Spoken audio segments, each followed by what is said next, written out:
आज के वीडियो में हम लोग डिस्कस करेंगे सेशन 2 लिंकिंग स्प्रेडशीट डेटा, यानी स्प्रेडशीट डेटा को कैसे लिंक करेंगे। ठीक है, और ये टॉपिक जो है आपका सुमिता अरोड़ा के बुक से लिया गया है, असाइनमेंट पार्ट से। क्वेश्चन 1 है, what is the use of multiple seat in a workbook. Workbook में मल्टीपल सीट्स का क्या यूज होता है। Answer, multiple sheets help keep information organized in a workbook. Different data can be stored in separate sheets for a better organization. However, when the need arises, these separate sheets can be linked to, and this way all data can be used even while in different sheets. देखिए, multiple seats जो होता है हमारे data को, information को organise में store करता है, और इससे क्या होता है कि मल्टीपल अगर सीट में आपका डेटा ऑर्गेनाइज है तो हमें उसे सेपरेट करने में आसानी होती है, हमें समझने में आसानी होती है। अगर फ्यूचर में चाहे तो आप उस सेपरेट डेटा को कहीं भी दूसरे से लिंक कर सकते हैं। ठीक है, और अगर सेपरेट डेटा है तो आप उसको आसानी से एनालाइज भी कर सकते हैं। ठीक है, तो मल्टीपल सीट्स अगर वर्कशीट में रहेगा तो आप उसको मल्टीपल सीट्स को अलग अलग रिक्वायरमेंट के अकॉर्डिंग अरेंज कर सकते हैं। Now question 2, how would you insert a new sheet in a workbook, rename a sheet in a workbook or delete a sheet in a workbook। यानी वर्कबुक में नया सीट को कैसे इंसर्ट करेंगे, कैसे रीनेम करेंगे और कैसे डिलीट करेंगे। तो बहुत ही आसान तरीका है। आंसर क्या होगा, the steps to insert a new sheets in a workbook are, select the sheet that will be next to after the new sheet. जिस सीट के बाद आपको नया सीट को इंसर्ट करना है, ठीक है, तो उस सीट पर हम लोग क्लिक करेंगे। ठीक है, क्लिक करने से क्या होगा, आपको इंसर्ट कमांड का ऑप्शन आएगा। जैसे ही इंसर्ट पर क्लिक करेंगे तो आपको सीट का ऑप्शन दिखेगा, और जैसे ही सीट पे क्लिक करेंगे तो एक नया सीट जो होगा वो आपको अपीयर हो जाएगा, और वहां पे आप जो है उस सीट का अपने अकॉर्डिंग नाम दे सकते हैं। बहुत ही सिंपल तरीका है। सबसे पहले आप एक्सेल ओपन कर लेंगे या कैल्क ओपन कर लेंगे, नीचे में आपका सीट का ऑप्शन होगा, वहां पे आप क्या करेंगे, इंसर्ट करेंगे सीट को इंसर्ट करने के बाद नया सीट आ जाएगा। आइदर आप वहां पे अपना नेम और जो भी आपको सीट का नाम देना है वो दे सकते हैं। ओके, सेकेंड है, the steps to rename a sheet in workbook are, right click on sheet tab, select rename sheet from popup menu and replace the existing name. बहुत ही आसान तरीका है। जो भी सीट को आप रीनेम करना चाहते हैं उस सीट पे राइट क्लिक करेंगे। राइट क्लिक करने के बाद रीनेम का ऑप्शन होगा। जैसे रीनेम पे क्लिक करेंगे तो आपका वहां क्या होगा, कर्सर ब्लिंक करना शुरू हो जाएगा, और आप जो भी नाम देना चाहते हैं वो नाम दे दें, और नाम देने के बाद जैसे ही ओके पर क्लिक करेंगे आपका सीट जो है वो रीनेम हो जाएगा।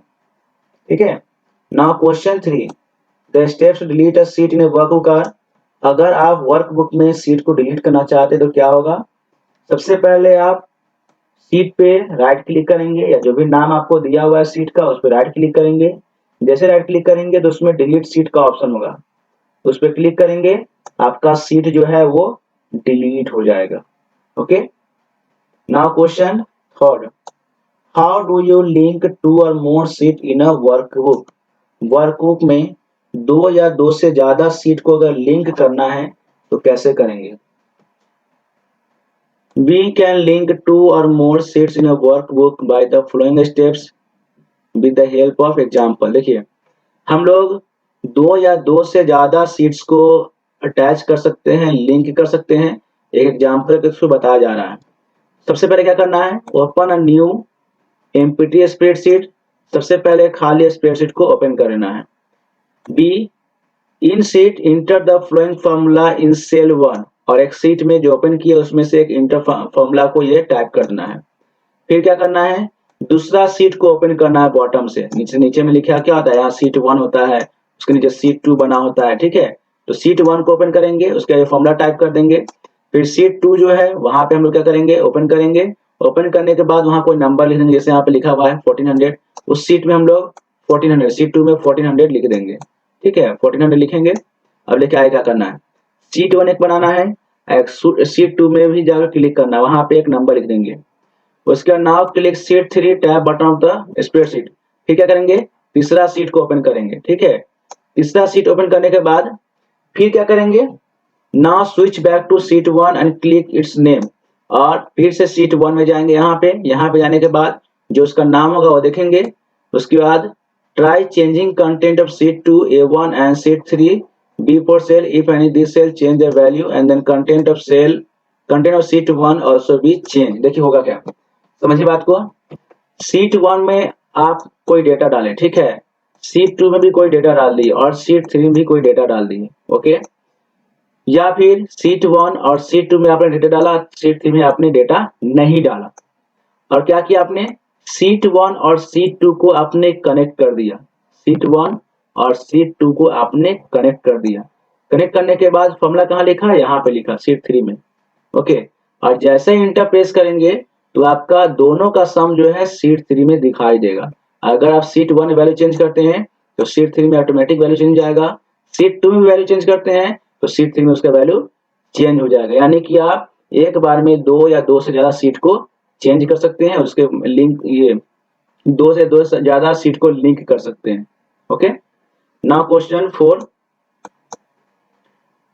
में हो जाएगा आपका, what is a document hyperlink. Document hyperlink क्या होता है, answer, a document hyperlink is a link clicking on which open the linked documents such as spreadsheet or a text document or an image file and so on। Document hyperlink एक ऐसा link होता है जो आपको दूसरे document को link करता है या ओपन करता है।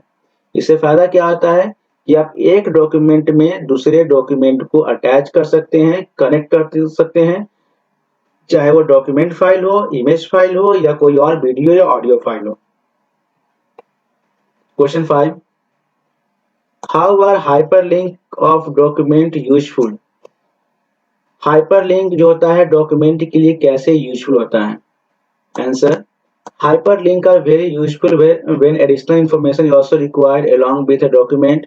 In that case, rather than adding the content of additional information, a hyperlink of separate document can be provided।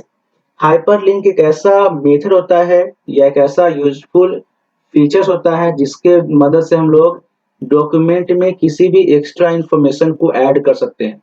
अगर आप एक डॉक्यूमेंट को दूसरे डॉक्यूमेंट से ऐड करते हैं with the help of link, we can use hyperlink option. इससे फायदा क्या होता है कि जिस डॉक्यूमेंट को आप अटैच करेंगे उसमें स्पेस भी कम लगेगा और एक डॉक्यूमेंट से आप बहुत सारे दूसरे डॉक्यूमेंट को जोड़ सकते हैं with the help of hyperlink. इससे क्या होगा कि हम लोग किसी भी डॉक्यूमेंट को उसमें इंफॉर्मेशन को ऐड कर सकते हैं, किसी भी डॉक्यूमेंट में हम ज्यादा से ज्यादा इंफॉर्मेशन को शो करवा सकते हैं। Now question 6, when would you insert following types of link in your worksheet? Give example situation, a document hyperlink और link to external data। हम लोग कैसे वर्कशीट में जो है लिंक को ये इंसर्ट करेंगे ये बताना है। सबसे पहला आंसर में, a document hyperlink is a link clicking on which open the linked document such as spreadsheet or a text document or image file so on। Like any other document you can add hyperlink for your spread file too। मतलब ये हो गया, hyperlink एक ऐसा link होता है जिसके जरिए हम लोग डॉक्यूमेंट को दूसरे डॉक्यूमेंट से कनेक्ट कर सकते हैं, चाहे वो स्प्रेडशीट हो, चाहे टेक्स्ट डॉक्यूमेंट हो, चाहे इमेज फाइल हो या कोई भी अदर आपको इमेज ऑडियो या वीडियो फाइल हो, आप किसी भी फाइल को उसमें अटैच कर सकते हैं with the help of link या हाइपरलिंक। बी में है, link to external data are very useful when additional information is also required along with a document. You can also add link to external data such as components of an HTML tag। Link to external data मतलब क्या हो गया, मतलब ये हो गया कि आप किसी भी अपने डॉक्यूमेंट को दूसरे के डॉक्यूमेंट से ऐड कर सकते हैं या दूसरे के डॉक्यूमेंट को आप अपने डॉक्यूमेंट से ऐड कर सकते हैं। मान लीजिए आपका कोई डॉक्यूमेंट पेज है वर्ड का या स्प्रेडशीट का और आप उसमें ईमेल का पेज को कनेक्ट करना चाहते हैं, फेसबुक के पेज को कनेक्ट करना चाहते हैं या इंस्टाग्राम के पेज से कनेक्ट करना चाहते हैं, तो उसके लिए एक्सटर्नल लिंकिंग यूज होता है। इससे क्या होगा कि आप अपने पेज को किसी भी दूसरे साइट से कनेक्ट कर सकते हैं और उस लिंक पे जैसे ही क्लिक किया जाएगा आपका एक्सटर्नल साइट जो है वो ओपन हो जाएगा। इससे फायदा क्या हो गया कि आप अपने डॉक्यूमेंट से किसी भी दूसरे इंफॉर्मेशन को अटैच कर दिए या फिर कनेक्ट कर दिए। ओके, क्वेश्चन 7 है, what is register data source in Calc? Calc में रजिस्टर डेटा सोर्स क्या होता है?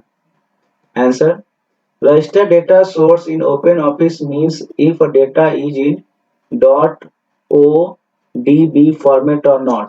रजिस्टर डेटा सोर्स का मतलब ये हो गया कि ये चेक करता है कि आपका डेटा का फॉर्मेट .odb के फॉर्मेट में है या नहीं है, यानी ये आपको चेक करेगा। अगर है तो रजिस्टर्ड है, या नहीं है तो नहीं होगा रजिस्टर्ड।